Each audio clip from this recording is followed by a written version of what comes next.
8 years ago, leaders from Alexis Nakota Sioux Nation were concerned that fetal alcohol spectrum disorder, FASD, was prevalent in their community.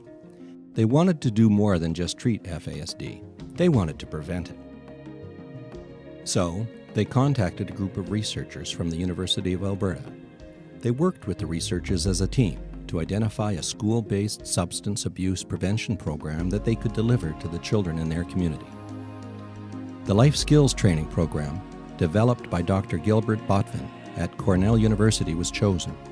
It was proven to be effective and evidence-based. But while leaders from Alexis thought the program was interesting, the program did not incorporate the community's language, visual, images, or culture.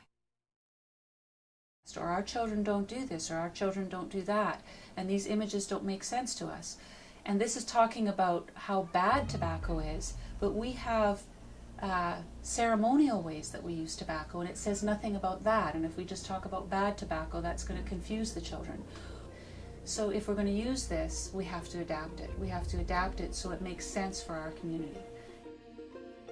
The community's elders were presented with the idea and asked to provide their wisdom on how to adapt the program and incorporate the community's language, Ishka, visual images and cultural ceremonies. The elders kind of looked at different things of what could be used in that, and the biggest thing that I find that they came up with was the naming ceremony.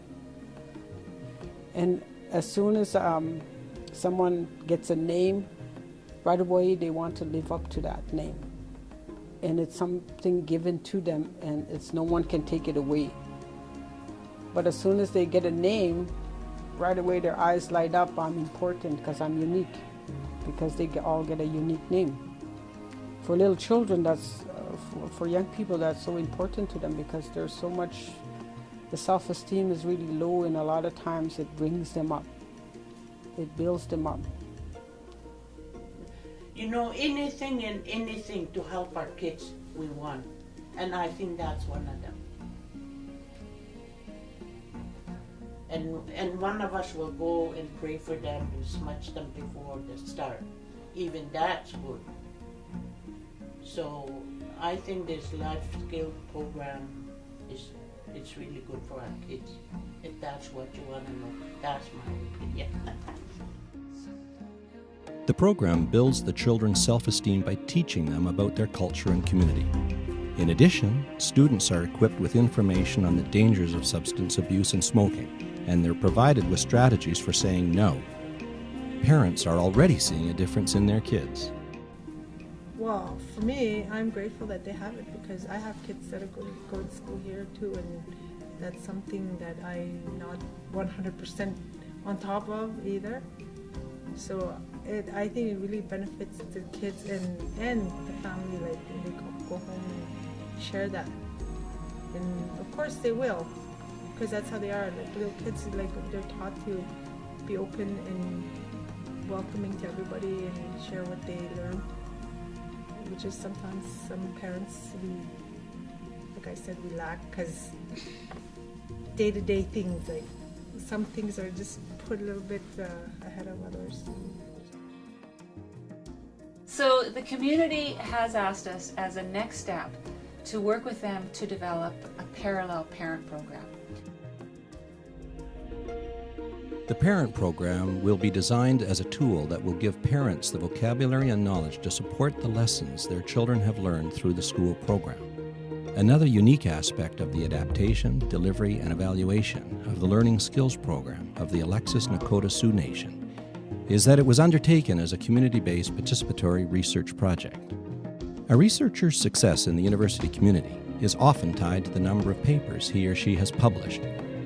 That means many researchers are deterred from doing community-based research due to the investment in time required to develop relationships and reach the finish line.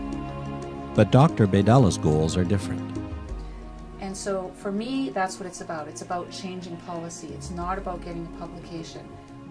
I get the satisfaction of knowing that somehow I've supported the community to make changes that will address the social determinants of health.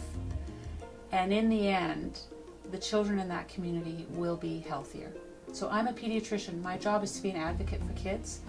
And the children that I think need to have the greatest support in terms of advocacy are those children from minority and marginalized populations. And so I get the satisfaction just out of knowing that something good has come out of it. And Alberta and Canada funding agencies are supporting Dr. Baydala and the Alexis community.